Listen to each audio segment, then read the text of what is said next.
Ahora sí, vamos a hablar de nuestra patrona del folclore, Sonia Morales. Pasó el aniversario, hablamos de todo, un poquito de todo lo que aconteció en este aniversario, pero señores, la historia no termina ahí, porque nuestra artista sigue dando muchísimo que hablar. Mejor dicho, ella en estos momentos nos contará todos los proyectos, todas las novedades que se vienen para nuestra patrona del folclore, Sonia Morales.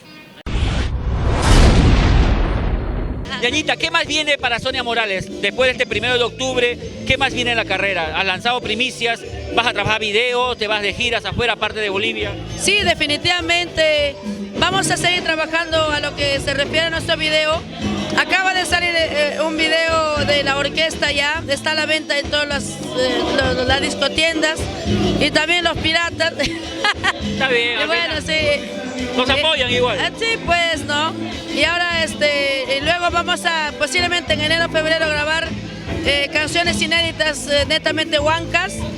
Y luego, bueno, tenemos viaje a los Estados Unidos en el 2017. ¿Se podría decir que viene un disco netamente huanca? Sí, así es. Tunantadas, huaynitos y huaylas, netamente huanca. Ahí vamos preparando. Dios mediante, en mes de febrero vamos a estar culminando este trabajo.